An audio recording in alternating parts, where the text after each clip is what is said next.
Welcome back to the Unanimous Decision Podcast. I am your host, DPalm. Follow me on Blue Sky. Follow me on Instagram. Follow me across all the socials at DPalm66. You can follow the show at UDPod. Make sure you subscribe on Spotify, iTunes, everywhere you get your podcast for free $99. And yes, that's right. We're also on YouTube. The @ is UDPod66. Find the Unanimous Decision Podcast. Make sure you subscribe. Do me a huge favor. Just click the little button. I don't know what it does, but I think it's a good thing. But I know that means you won't miss an episode. As always, brought to you by the good folks at the MTR Network. And also brought to you by DanielPaulMortgages.com. If you can afford your rent, you can afford a mortgage. It's my job to help you qualify. New episode dropped last Wednesday of my real estate podcasting venture, Life, Love, and Real Estate, talking about the season that we're currently in, that fall, winter season, kind of a time for renewal, time for planning out for the next year. I'm excited to have that conversation with my loan partner, LaCressa Amaro, but you're not here to talk about real estate. You're here to talk about sports. You're here because it's Felder Friday. What up, Felder? What's going on, big dog? I mean, it's trying times in the city. Trying times in the city. And that's me not being a great friend because we hadn't talked about this before now, but we're about to. I want to close the loop from last week. Felder mocked me because I bought a hoodie off of Instagram.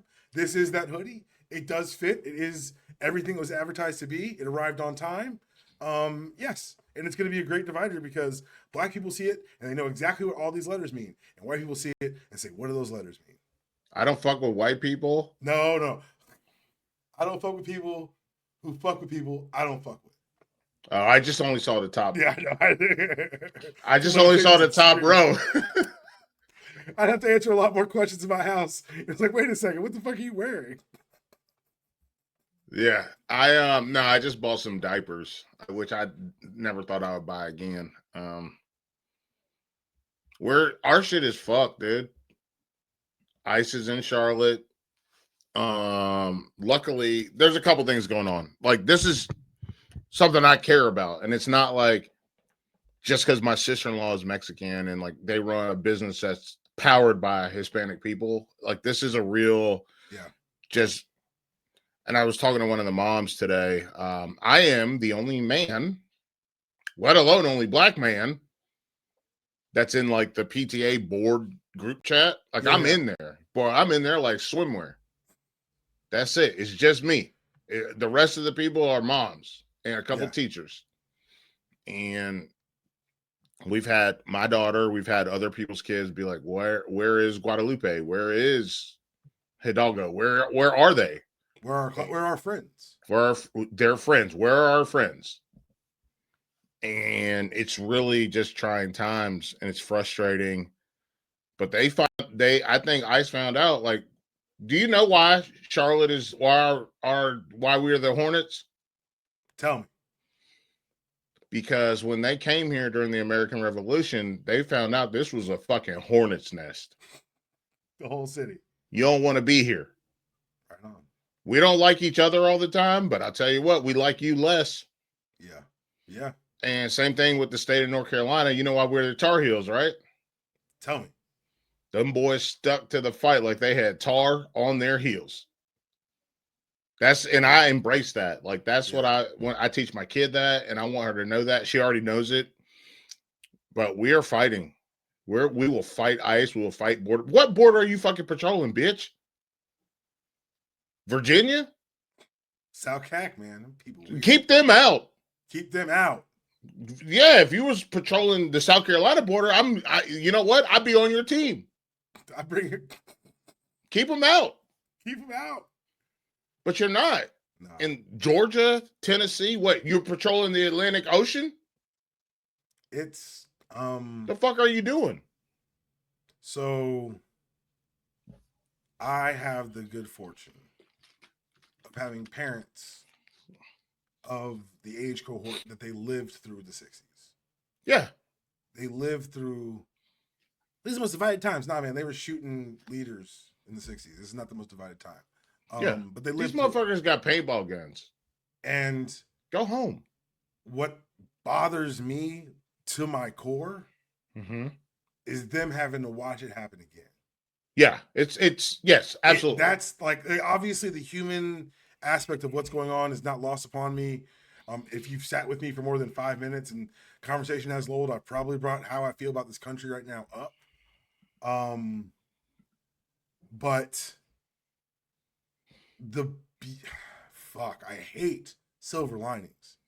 And I hate. Yeah, this ain't no fucking playbook. But I'll tell you what, here we go. I can do it this way. I got asked once to do something that I personally considered unethical.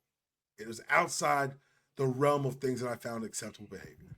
Right. And I didn't hem or haw. I didn't equivocate. I said no with a rapidity that almost surprised me. Good. That's good. Because, I know it's great. It was empowering. And the revelatory part of this is that a lot of Americans who've never had to ask themselves, do I really mean these things that I think I say about myself? A lot of Americans have stepped up and said, oh shit, that is who I actually am. This is what I actually believe. This is what I'll actually do. Like, that's when I see things like Charlotte. Like, Charlotte's a very multicultural city for a lot of different reasons, but and with that multicultural aspect comes tensions and comes growth. Like Atlanta, I love my city. I love it. Right. But I'll tell you what, it's a deeply segregated, deeply flawed, deeply problematic city. Yeah. But I do know that when things hit certain fans, you're going to see the unity. And like, that's the unity out of Charlotte across economic strata, across racial strata, right, religious strata, the ability for people to say, hey man, I know it may have been indoctrination, but I actually believe in what this country can and be. Right. And I know that you're spitting in the face of that. And it is, and we are spitting in the face of it. And I think it's there are two things, and then we can get to the sports stuff. We'll get to the fun thing. But two things. One, for me, realizing that, because I said I'm in this, like, I'm like tier 2. There's a tier 1 in my school's PTA. That's called the executive council. I'm tier 2. I'm on the board. Okay. But tier 1, tier 2, they're also like, hey man, we got to keep this thing tight. We got to keep this tight, keep it secret, make sure that nobody knows what we're doing in terms of picking kids up, dropping kids off, all that. We got to keep it tight. Keep it tight. Right. I got you. You got to keep this shit. It's like, and I'm not, no disrespect to Harriet, could never disrespect Harriet Tubman. Right. But this is like an underground railroad. This is the spirit this is the similar spirit these people are moving. Right. We're moving in. That's how we're moving right now, where we have our own private chat where we talk. Am I the only man? Yes. Am I the only black man? Yeah, 100% for sure.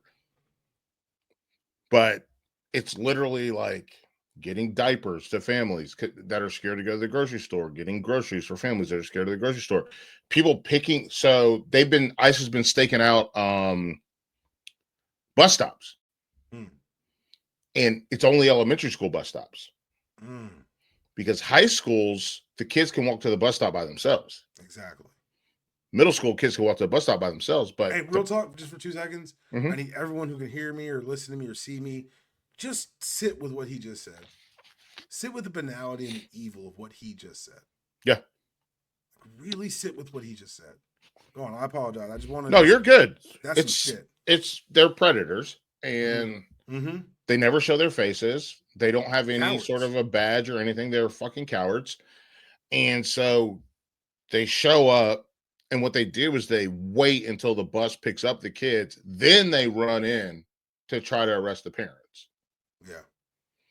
And the thing is, like, I don't know which means it's a plan handed down from people higher than them. These ain't. Yes. This is. They're not smart enough to make decisions. Procedure for these fucking cowards. And so, and then the problem is most everyone's here legally, whether through naturalization or born here, and they're like a second generation or what have you. Like their parents who cross the border, those parents are living in a house that they never have to leave. They don't go outside no more. And so it just really sucks. Like so we have no clean linen in hospitals because the folks that do the linen, that's the job that do that job. They are staying at home. No clean linen at hotels.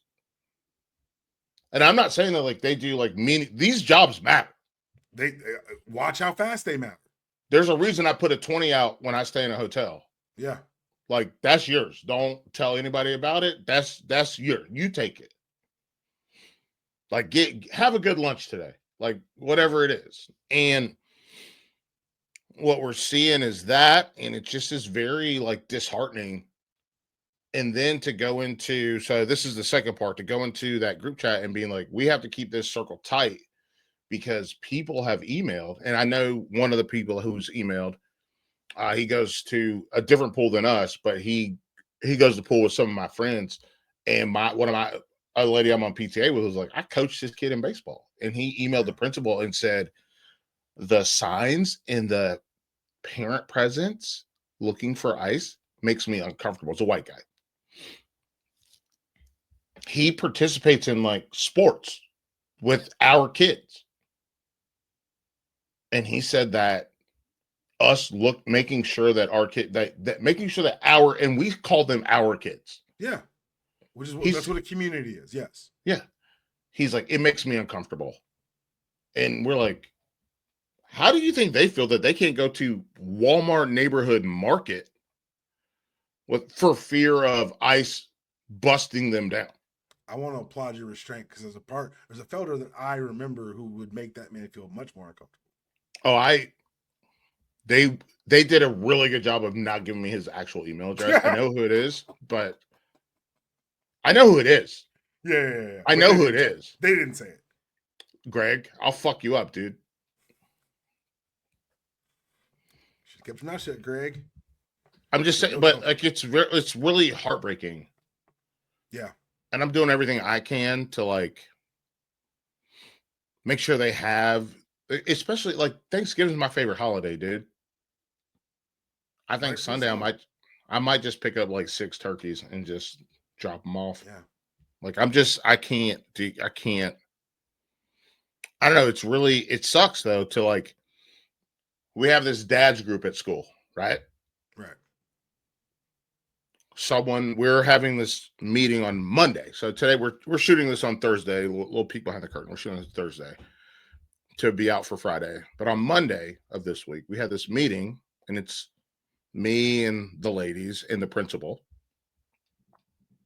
And they were like, should we invite I'm not going to say the name, but should we invite the dad's group to this so they can help? And they were like, I don't think so.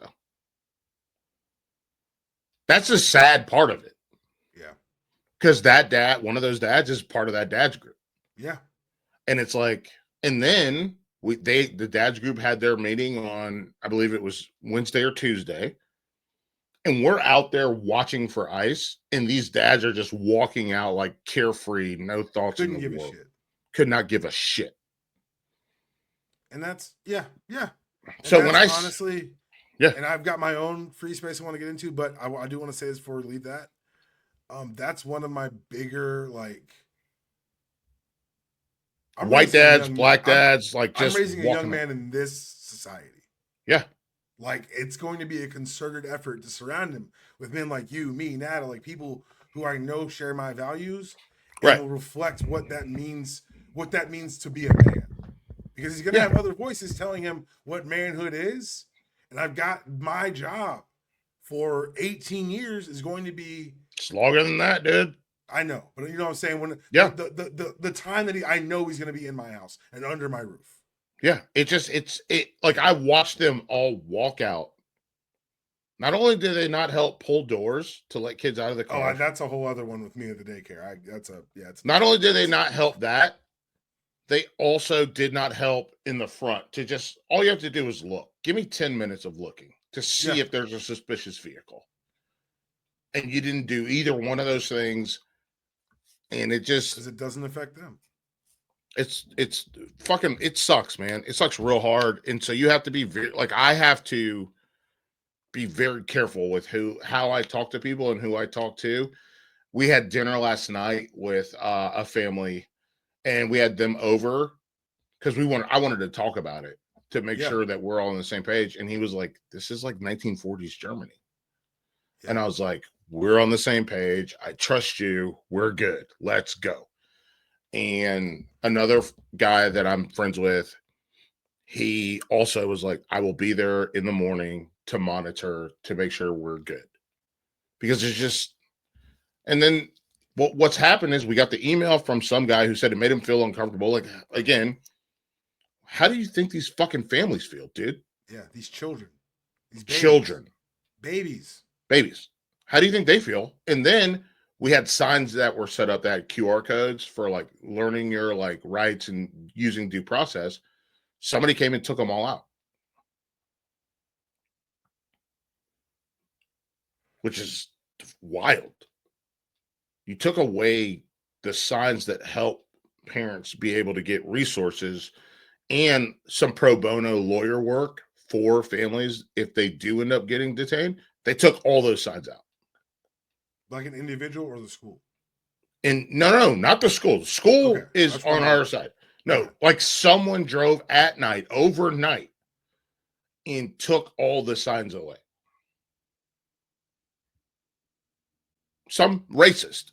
I'll say it. I talked to this lady. That is the minimum. Racism's the beginning. Like that's the reality. Sadistic fascist, but whatever. How do I transition from this to sports? Well, well, we can talk about the Texas Ranger or sheriff or whatever the fuck ever. But what I was going to say is I talked to a mom today, and she and I were having a talk, and I'm getting ready to leave. I'm sitting in the car. I'm listening to like Wheezy. And she's like, oh, I love Lil Wayne. And I was like, yeah, me too. And she's getting ready to fly to Europe for Thanksgiving. And she's like, and these people are so ignorant and they're so like, they're malicious. And I said, here's what we have to do. We have to call them racist. Mm-hmm. We got to stop dancing around it. Yep. Let's say, put the mirror up to their face and call them what they are. And she goes, and she's from down here too. She goes, Michael, you know what? You're right. I'm worried about their feelings while they're not worried about these other kids' feelings and how these kids feel. We do need to put it in their face and let them know that they are racist. And they can reconcile with that. They can make a change or not make a change, but the reality is you're racist. So there you go. All right. By the way, the Texas Ranger or whatever he was, sheriff, that's racist too. That united the country. That's a good reminder that in 1988, there was number one single by a group called NWA called Fuck the Police. Yeah. And guess what? Black people are 10% of the population. So I'm telling you right now, mathematically, a lot of y'all agree with us. Stop pretending not to. Just because you like it when they shoot us. Now, my free space, you asshole. Yeah, sorry. No, it's fine. I'm fine with you. So it's October, November. I'm in basketball, and on Tuesday night, LeBron James debuted in his 1 millionth NBA season. Bro, he's old as fuck. You know how old he is? Yeah, I know exactly how old he is. No. I can tell you a different kind of measurement. Because when he debuted Tuesday night, 7 players on the other team were born after his NBA debut. Yeah. I'm 1 month older than LeBron. And you're both like 6 months older than me. Yeah. Yeah. I know how old LeBron is. That shit makes me feel bad about myself every day. It is anti-self-esteem. It is horrible. It's terrible. My wife over here like, well, you can't compare yourself to LeBron. I'm like, that's ridiculous. I am comparing myself to LeBron. He played against my teammates in college. They played against each other in football in high school. Yeah. They got his autograph after the game. I don't have that level of gullibility. He was a junior. I don't have that level of humbleness in me. Felder. He was on the cover of a Sports Illustrated at 16 years old. I know. I have that Sports Illustrated. I just want to say that. Like look. I'm not asking someone that's my same age for their autograph. I'm the same way, honestly. I agree with you, but I'm just wanting to make sure that was out there. Let me ask you a question. Yes. Because old buddy in the Bengals spit in that boy's face this week. Jamar Chase, right? This is the second or third spitting incident we've had this year in the NFL. I'll kill you. I was told certain rules by my father as a child. And one of them was, if a man spits on you, you are within your rights to kill him. If a woman spits on me, I also will mush her. When they asked Tomlin about it at the press conference, did you see this? No. What They did were he like, say? they were like, would you like to, or this is, do you want to adjust how Jalen Ramsey reacts to such a thing happening on the field? And he says, if someone spits on you, you should do what comes naturally. Which is the PR safe version of, he could have killed him and I'd have had his back. Yeah. Yeah. Bro, you can't spit on people. You can't spitting on me, you will die. Especially when you charge up the spit and that's a loogie. Am I wrong? No, I saw it. It was, and then the temerity to lie. It's not like some people, I don't know. I know black people talk like this, especially in the South. Like sometimes there's a little spittle that comes Spittle out, is right? different than being spit upon. But being like someone literally hocked to it and it wasn't on your thing, they just hocked to it straight into your face. No. I'll get my behind whooped by some 400-pound man. You spit in my face, I might lose a fight. I might lose this fight. I'll lose the fight. I don't care. I'll lose it. But the fight's going to happen. The fight shall occur. It's going to happen. I can't disagree with this at all. I just wanted to make sure we had us both on record. I'm telling you what, he better don't. Jalen Ramsey, I thought he gave him light work. No, that was, people like, do you think you're different? Like, that was the most restrained response to being spit on I've ever seen. Because I tell you what, you spit on George Pickens, he's going to put your head in the ground. George Pickens will choke you on the field. Like, you'll die. Because they'll have to stop him. Y'all don't have enough people to pull George Pickens off of somebody if they spit on him. You'll have to stop him. Man. You know who else I think sneaky would probably kill you too? Who? Who's the kid? Went to Florida State, plays for the Chargers. Defensive back. Yes. You're right. I know exactly what you're talking about. Yeah. He absolutely would. And yes, we are saying a lot of DBs and receivers because honestly, those are the places the spitting occurs. It can occur on the line. There's too much constant contact and too much established respect. Established respect, but also they're like, shit, this dude. Yeah. Oh, that's the other thing is that like at that size, like, yeah, we fight someone. That honestly, that's why I went to anger management in college when I got there. Because I was like, I can't be this size and have an anger problem. Those two can't go hand in hand. Derwin James, sorry. Derwin James, yes, thank you. But no, that was it. Like I was like, yo, I know me. I can't be the angry person that I had to nip that shit in the bud. Yeah, I'm like, no, we're fighting. It's going down, dog. And we're both on record. We love to fight. Love it. It's the pastime I miss the most. I totally agree. My wife always is like, I don't know if your wife is like this, but my wife is constantly like, we don't fight anymore. So how long have you known Kristen? Since 2012. Okay. Oh wow. I've known Susan. We got together in 2012. I've known her since 2010, I think. But so when we started dating, she would hear stories about single Daniel from me, from other people. Yeah. And because I'm me, she thought I was always exaggerating or joking. All right. Yeah. And so she was always like, yeah. So we go to a wedding in Boston. And I told her about my old roommate. My old roommate owned a pig. And not a cute little teacup pig, a pig. Yeah. And the rule of thumb with pigs is the more you pay, the smaller they stay. And he got this pig for $75 from some hillbillies in North Georgia. Got him super cheap. His name was Max. I hated Max. Max, whatever. I'm not going to go into why I hated the pig. But your pig will not like you. This pig slept in the bed with this man. Don't get me started, please. He built him a ramp so the pig could. It's disgusting. That's gross. But I've told Susan these stories, and she's always like, yeah, sure. So we go to the wedding, and she meets the dude. And I introduce him as, my old roommate from the house with the pig. And she doesn't say, good to meet you. She doesn't say, how are you? I'm Susan. She says, oh my God, you do exist. Yeah. And it was in that moment she realized that all my stories are true. Yeah, they are. And that she had married a cartoon character. That's, my wife's the same way. Yeah. Because, like, she keeps thinking that her stories are, like, the same as mine. And I'm like, they're not worse. They're just different. I didn't say worse. I just said they're not the same. Yeah. I took her to Chapel Hill when we first started dating, and she was like, "Oh yeah, everybody's college experience is kind of the same." And then we went to the bar, and the guy comes up, guy I've never met in my life.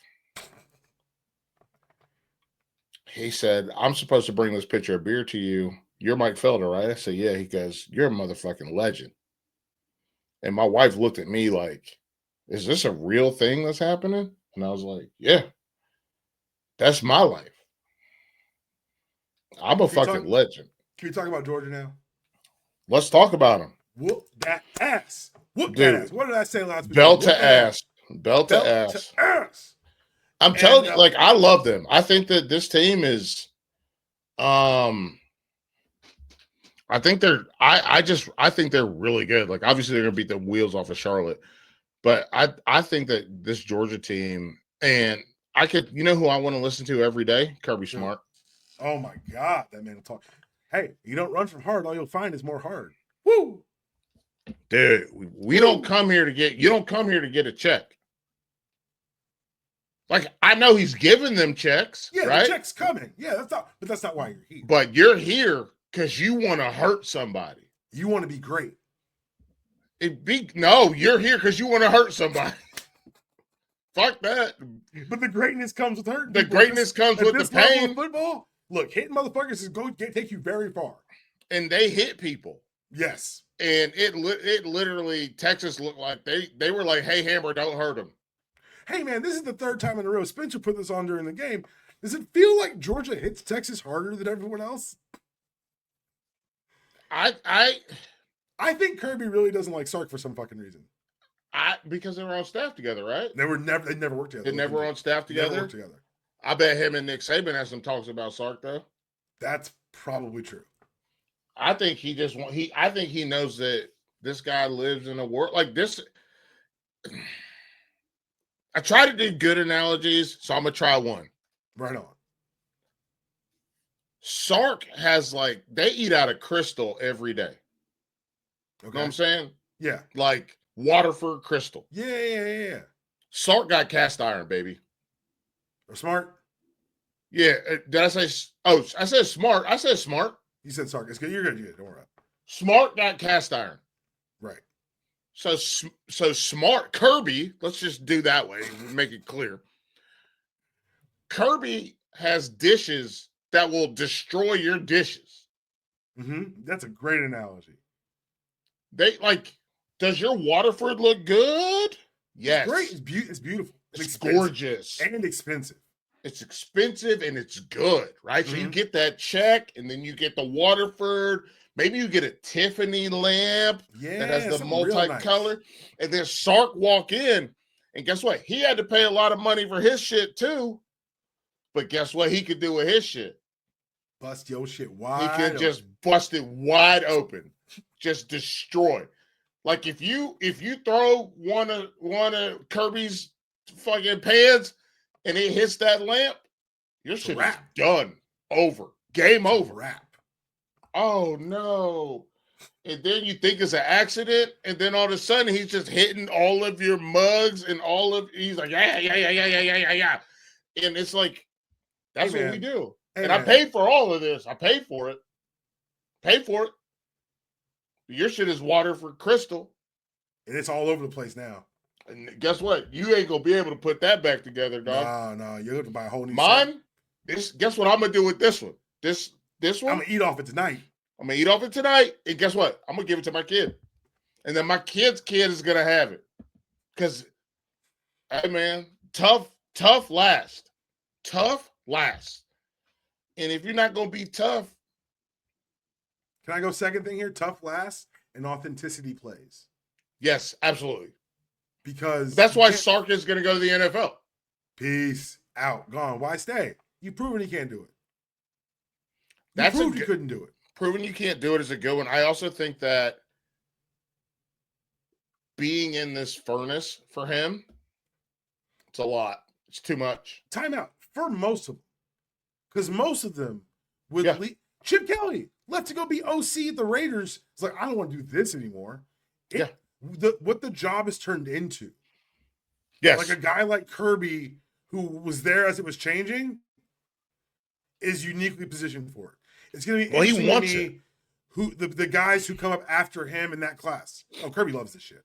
Kirby loves. I think Kirby. I think Kirby. Enjoy anything else more. I think Kirby fits into the world of Mike Tomlin as well. And I know Tomlin's had his setbacks, some of them, but I do think that he fits into those guys fit into the same world, same as Parcells. It's like a firefighter, right?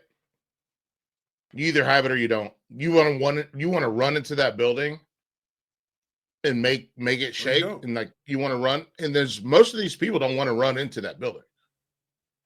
Kirby wants to run, like he said, about the glory without having to run in the building. Yeah, Kirby Smart is very much a guy that's like, no, man, I want to run. I want to run to development. I want to run to coaching. I want to run to strategy. I want to run to my guys being physical. I want to run. That's what I run to. I'm not looking. What did he say? He said, anyone that transfers out of this program, we want to play them. Because they don't like physicality. We schedule them because they don't like physicality. Yeah, They'd be pretty good against those teams. We want to play them. Mm-hmm. Anyone that when players leave to go somewhere else, he wants to play those guys. And he's like, imagine what could have been. Benjamin. Not even that. He's like, you ran because you didn't like the physicality, which means wherever you ran is a bunch of dudes who don't like to get hit. Yeah, y'all like to take, you guys like to have like a sauna and get a rub down, shiatsu. Do you know what we're doing? We're getting deep tissue massage because we need it because our bodies hurt real bad. So everything we're saying right now ties me to the revelation I had during the game. Uh-huh.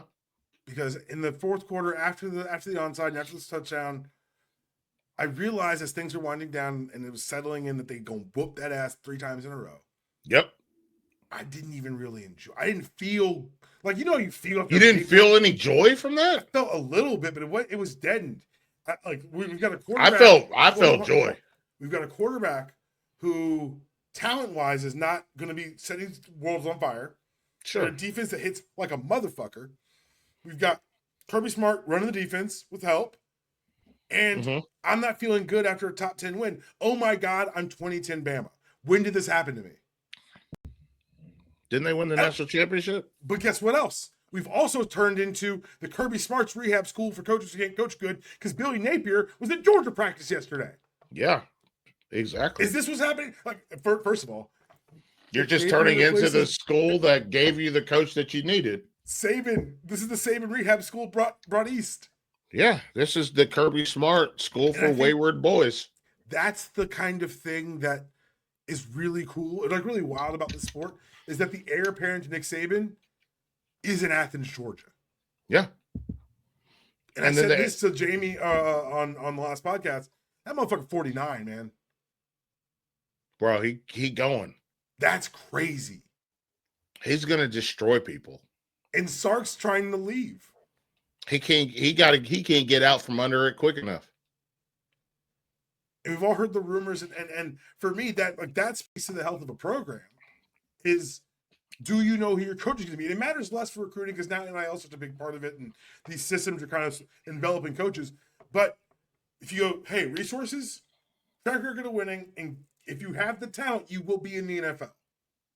Where else would you go right now? I'm going to Georgia. Go Dogs. But it's been Georgia for a long ass time. But it's Georgia at every position now. That's it. It's Georgia at every position. Because there was some shakiness when the depth got affected with NIL as things changed. Like we saw Georgia's not a step back, but not a step up either. The defense has always been, if you're going to play defense, go play defense there. Even going all the way back to like Thomas Davis and when he killed that man. Do you remember that? Yes. He killed a man. Oh my God. They brought him back to life, but he killed that man. Oh my gosh. What? And then he spent a decade. How do you run a faster 40 on 3 torn ACLs? He's a freak of nature. And that's and the thing is, that's after like David Pollock and Boss Bailey and Chant. Like it's right. It's been my entire Alec Ogletree. Yeah. Yeah, I Jarvis know. Jones, which didn't work out, but whatever. But it's all this like it's all that, and now Kirby is like, here's what I'm gonna do. What if I supersized all of it? It's not just supersized. What Kirby did is, and this is something I think my wife would really appreciate. What Kirby did is watch when he was at Alabama, he watched like a tutorial, like a video tutorial. So let me tell you this. I'll go backwards to go forwards. This is what I love to do. So my daughter has a Switch. Do I think she should have a Switch? No, I don't think she should have a Switch. But she does. So my daughter watched all the tutorials on the Switch for like Mario Kart and Mario Party and yada, yada, yada. Yeah. She watched all those. And then I'm using it kindly. I think this kid sucks shit. But he lives across the street from us. Okay. She started playing with him like online and in person. She was just whooping his ass. That poor boy. Just destroying him. And I think Kirby literally got the tutorial from Nick Saban. And now he's just belt to ass, baby. Pop, pop, pop, pop, pop. It's insane. Oh, my belt's downstairs, isn't it? Fuck. It's insane because, like, you're right. They took that blueprint, they modernized it, they added NIL and said, "What if? Now try that." And he's more forgiving than Nick Saban, or Bill Parcells. Where they had specific. Do you know about this? We talked about this on Instagram, but talk about it for the listeners. So Nick Saban, it comes from Bill Parcells. He has a specific. Bill Parcells had a specific thing. He wanted college seniors or guys that had at least spent 4 years in college, whether they redshirted the freshman year, and then went. He wanted those guys, specific heights, specific weights, specific speeds. That's what he wanted for each position. He had an archetype he wanted to fill. And if you didn't fit that in that box, it's a wrap. That way, go that way. You're gone. Nick Saban took that and applied it to college football recruiting. And he applied it to every position. And the only thing he looked at, and this is pre-NIL, remember this, when he was at Michigan State and LSU, and when he first got to Alabama, the only thing he was like, can this guy carry more? And so we talk to his strength and conditioning staff. This respect to offensive linemen, right? Yes. He would be like, this kid weighs 270. I want him to be 315. Can we get him there? And they would look at the guy, look at his body, look at his makeup, and then they could get him there. Yeah. But the whole goal for them was, we need these guys to fit into each box. Will Muschamp played with that a little bit because at Florida, they had guys that were small. Yeah. Defensive backs that were very small, which Nick Saban would have never taken. Never. I would say like Gilbert Arenas. Is it Gilbert? Not Gilbert Arenas. Javier Arenas. Yes. Nick Saban would have never recruited him, but he was already at Alabama when he got to Alabama after the Dolphins. And Javier Arenas became a really good player, got to the NFL. He was a really good return man. But Nick Saban would have never, and Nick Saban said I never would have recruited this guy. Well, we talked about the specific conversation you and I had was Nakobe Dean. Nakobe Dean, yes. Never. Nakobe Dean's undersized for the Bama defense when Kirby was the DC there. However, it was still that was Saban's box. He didn't fit in the box. So he ended up going to Georgia. Kirby comes over his sophomore or junior year. Yep. And because he's the guy, and because Kirby, like you said, has learned from this Nick Saban rigidity and applied his own personal ethos to it. Yep. And said, hey, I can be flexible in these places because I can see potential. And he believed in his system's ability to develop and the players who did not fit the mold. He's one of my favorite college football players of all time. Yeah. He's got it up here. Mm-hmm. Like between his ears, I don't think you'll find a better football player. I don't think you'll find a better football player. You know what I think that is? Kirby played at Georgia. Right. And succeeded at Georgia. Right. And knew that players who had the mental aptitude could supersede any sort of physical boxes. Right. Versus just going off a chart, which that's not a knock. Yeah. That's not a knock. Just an alteration of the system that existed. But just barely. Yeah, because guess what? You didn't have to spend the mental energy to develop the chart. Now we're using the next mental energy to evolve the chart and to make the chart fit with the new paradigm. And find guys who you're like, you know what? He exceeds the chart. There you go. Let's put him Save in. the chart. And watching, I'll never forget, was the national championship game? Kobe Dean grabbing the other guy. Yes. They grabbing him yeah. and saying, hey, man, that's not what you're supposed to do. Do your job. And then the next play, turnover. They get the ball back and they go and do it just. But I love Kobe Dean. I don't know if you know this. Jordan Davis. Yeah. My mom knows his dad. His dad was the resource officer at my mom's school. Come on. Yeah, dude. That's wild. So I've met him a couple times. Giant human being, man. He's humongous, dude. But yeah, I look at that. When I look at Georgia and look at the way they play, like, to me, obviously everyone's going to put down Ohio State as their favorite. I think Indiana is probably the best team in the country right now. But there's no way on earth, not on this God's green earth, that I would fucking put anybody in front of Georgia. Especially now that they've got a better idea of what that week off is going to look like. Yep. I think that killed them last year. And especially as you saw from the Texas performance, they're getting healthy and getting able at the right time. They are so much more aggressive on along the front seven. They've grown as the season's gone on. It's been amazing to watch. They've grown. You're missing a word. They've grown up.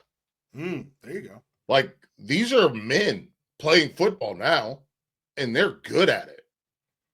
You better get out of our way. Too. They're moving with a great level of confidence. I absolutely love it. Well, do you think Sark's actually gone?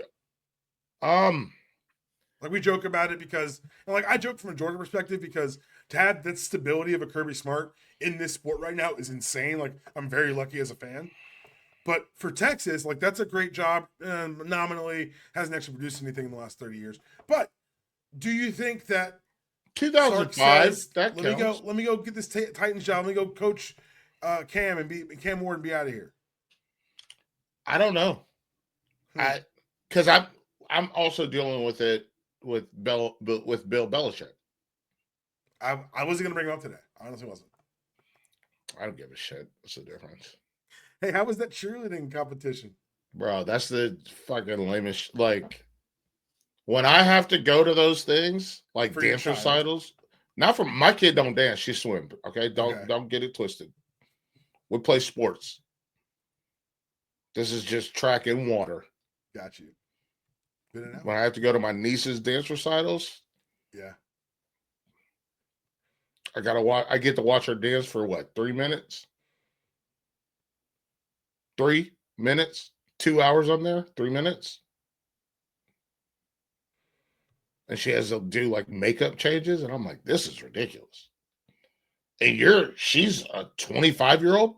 Dog, a grown-up, co-ed, semi-pro, I believe, cheerleading competition. I mean, listen, I'm not going to yuck anybody's yum.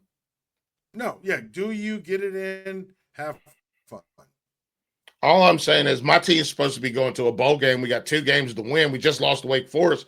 Maybe I don't have to go to New York City for this. I told you. You could get on a plane by yourself. You ain't been on a plane before? I didn't know it was in New York. For some reason, I thought it was local. Was it? I don't know. I don't honestly. I don't know enough to. I don't care enough to know. Local. I hope it was. I'm looking it up now. Fuck this. Jordan on November 20th. Hudson. Hang on. No. I'm fucking looking it up. Jordan Hudson cheerleading competition shows up somewhere fans don't know where to expect. This is on a Cleveland website. Please be North Carolina. Pause on this site. Okay. Cheer Extreme All-Star Event. In? It was in Raleigh. Okay. Okay. All right. It's better, Bill. You ain't get on a plane. That's better. That's objectively better. That's how you spend your Sunday? That's objectively better than getting on a plane. That's how you spend your Sunday? It's your coach, baby. You got your ass whooped by Wake Forest? Whoop, too. Do you remember last week when I was like, hey, man, y'all ain't going to make it? You're like, oh, we got Wake Forest. We got to lose to NC State. I was like, okay.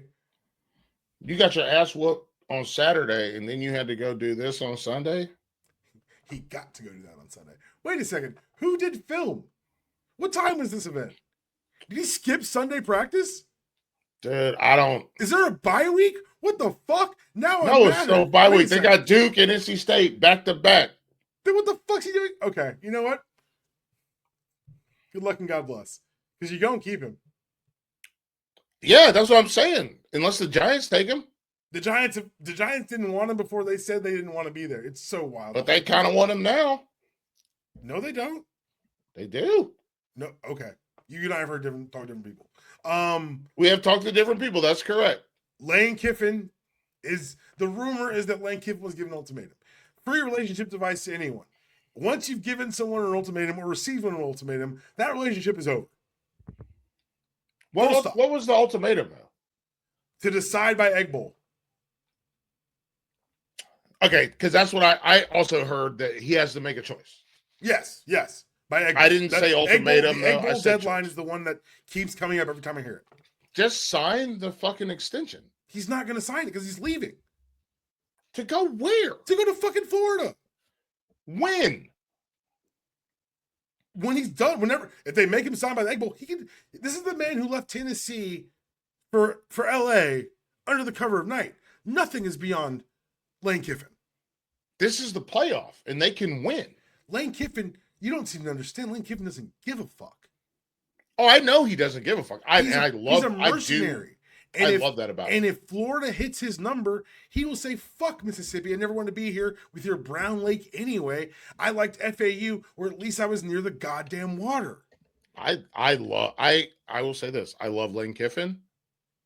He does something in football that I find to be remarkable, where he makes you practice things that he's never going to call. Mm-hmm. He makes you, because think about it. You think about how much practice time you get. When he's up by 30 points in a game, he's like, oh, watch this. This is going to be crazy. Formations you will never see again. Mm-hmm. Plays that he would never call again. Plays that he's making up on the sideline because they're not in the goddamn playbook, because he just wants you to have to deal with it on film. And he's like, yo, what if we did put raisins in a potato salad? Now, I'm never going to do that for a real thing, but I'm just showing you that maybe that could be a thing. What if we did pecans in the coleslaw? Let's give it a shot. Yeah, that's right. And you're just like, chaos agent. My mind can't control this. I don't know what we're doing. And he's like, guess what? So I'm just going to call it Inside Zone. You found something very interesting during this, because you said they're going to the playoff. Yeah. He can't leave if they're going to the playoff. Let me unroll the rest of the premise. Okay, that's fine. Start telling me what he can and can't do. Okay. I'm going to talk more. I know you are. That's why you're here. That's why we're both here, to talk more. Yeah.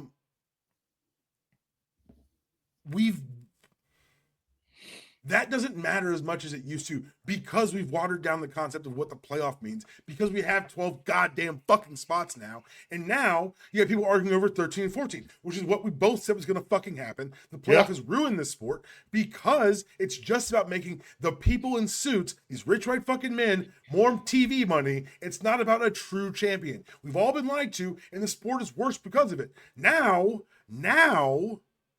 we have a bowl structure that's been shot to shit. We have teams, 11 of which probably would have, at least let's call it half, 6 more teams that could have ended their season on a high note with positive recruiting momentum. Yeah, they're fucking losers because they're playing. Guess what? The other thing about college football, it's hyper local and it's a haters medium. Guess how interested I was in the Ohio State Notre Dame game that I was at last year. I was there and didn't give a shit. Yeah, so here's the thing. There's a couple of these things. One, the on-campus round, everybody's so hyped for that. I think it sucks shit. personally. You know who else thinks it sucks shit? Who? The conference commissioners, because last year they were giving away SEC championship tickets. Right. So you have your conference championship games and then the first round games that are also on campus. Mm-hmm. Like, it sucks. Like, Yes. I do think it sucks. I also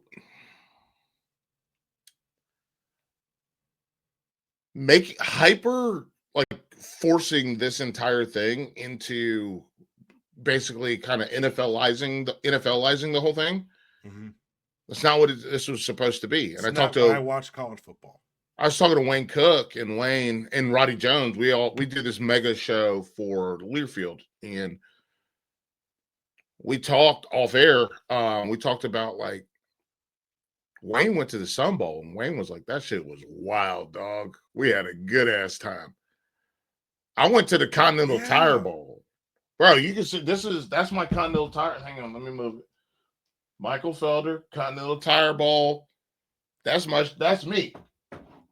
And we got buck wild. Like, we took the team bus to the strip club. Yeah, and these guys, they're all on business trips, right? Remember when college football was fun? Like, you just do. Remember when what was it? Florida and LSU got into a fight on Bourbon Street, or was it Florida and Miami? One of them, they got into a fight on Bourbon Street. But I just look at this, like, right now I'm looking at the projections. Oregon goes to Texas Tech, which means Texas Tech ain't going nowhere. You're just staying at home. You're staying in your apartment or your dorm room. Great postseason experience for those kids. Super fun, and guess what you get? Nothing. You just have to play in Lubbock. Congratulations. 0. Georgia's gonna stay in Athens. Hopefully, you don't get a speeding ticket. And Memphis, they'll beat Memphis. Sure. Win at home. Ole Miss hosts Virginia. You're staying in Oxford. You don't even get to go to the Grove. You just have to go to your own stadium that you've been to 7 times already. I sure hope Lane's still your fucking coach. Hopefully. Notre Dame has to go to BYU. That's the worst. That sounds terrible. Like, that's the other thing, is that these matchups aren't good football games. Like, Notre Dame, BYU bowl matchups. They'd be good bowl matchups. But when you go to the bowl, that's it. That's the end of your season. Go home, enjoy your families, enjoy Christmas, enjoy but it's whatever like you got left of a holiday. You go to the bowl game, like, I'll say this is, oh, by the way, folks, get a close-up on this one. Let's go. What'd y'all win? We didn't win shit. We lost. None of these kids are getting rings. None of these kids are getting rings because you're gonna go. Hey, Texas you get a ring for playing at Texas Tech? Texas Tech, congratulations. You had a great season. Your reward, stay in Lubbock and lose to Oregon. Congratulations. See you next year. What the fuck? You don't get a ring? Can a nigga go to New Orleans, please? You don't get a ring? You don't get a complimentary. Can we go to Memphis? Football? Can we go to Tucson? My mom still got my bowl jersey. If I play my cards right, can I go to Hawaii? Oh, the Hawaii got a bowl game. You know what I'm saying? Aloha Bowl. We used to be a proper country and a proper sport, and I'm just saying what we've become. It really does. It does suck, but it's all because of, like, it's a combination of, and I don't know if we want to talk about this or not, but it's the gambling. It's people needing, like, it's people being so stupid that they need, like, a definitive winner. The thing is, it's not even that. That's how they manipulated the public once they decided to see how much money they could make. Right. Like, it's the money. The money. Well, the money is the bottom line. The money is the answer. The money is the answer. The money is not going to people are so stupid. I continue to point that out to people. The money is the answer. By the way, they don't give you any money. Hey, but remember, Felder, the education's your paycheck. Or are you giving me more fucking classes if I play more games? I'm curious about that shit too. Dude, do I get we already talked about a second bachelor's if I play 3 extra fucking football games? We talked about it already. So if we're going to be, like, direct about it, one, no one's going to class during this time. Fact. No one's going to class during this time. Then you add in the transfer portal. Mm-hmm. So every time you leave a school, you get, but like, unless you leave like Vanderbilt, maybe Michigan, if you leave UNC, Northwestern, right, then your credits transfer. But if you're just going from Texas Tech and you're real good at Texas Tech, and then you go to Texas, they're like, oh, I don't know if you know this player, but we're gonna take about 8 of these. The other 45, you're gonna have to make them up. Texas A&M, if you're trying to go to Texas A&M and go anywhere, we're like, sir, why are all these credits in wingdings? What happened here? Yeah, it's what like, are you hey, doing in fucking... like, unless you go from A&M to like North Carolina State or like Michigan State, like you go to another like land grant ag school, yeah, there'll be like you want to go to a liberal arts school, they're gonna be like, we don't even know what this means. We don't do animal husbandry as a major. That was a mean shot. Hang on, you think this is a real? No. Now, have you taken the classics? You don't know what the classics is? Have you read Hume? Okay. Do you know what Confucius say? You're fucked, brother. You're fucked. Your shit is fucked. But all I'm saying is the bowl experience. Yeah. These kids are missing out on it because now these have become business trips. And now that they've become business trips, the biggest problem is the pressure. Mm-hmm. And they're fighting. And I say this as someone who's like, I did actually study like the history of war, essentially. So what was your major? My major? Yeah. Management and society. But that means nothing. But I was a history major until my grandpa was like, find something that makes sense. I'm paying for this school. And I was like, okay. I was poli-sci, so I took the classes that made me confidently say this is fascism like 8 years ago.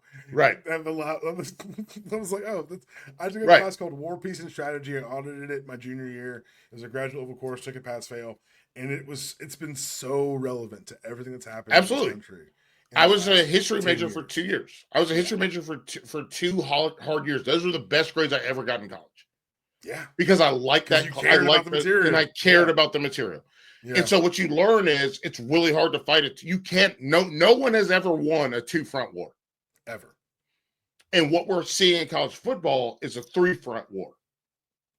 So from this side, we have NIL, we have the portal, and then we also have football actually being hard. Yeah. And so you don't have like the enjoyment in all those things. You don't get it. So they're dealing with NIL and how do we pay these players and dealing with like also just paying players in general. Now we have to also deal with the transfer portal where this guy can just leave and go anywhere. So that's 2 fronts. And then just coming up from behind you. They're coming up from Venezuela. They're coming up. And guess what? They're just looking around like, y'all should have ball games that people like. We're like, what the fuck? Crazy? That wasn't even on our bingo card. We've pushed enjoyment out of the equation. Felder, tell everyone where they can find you. Tell them where they can catch more of your musings. And as always, fuck ICE.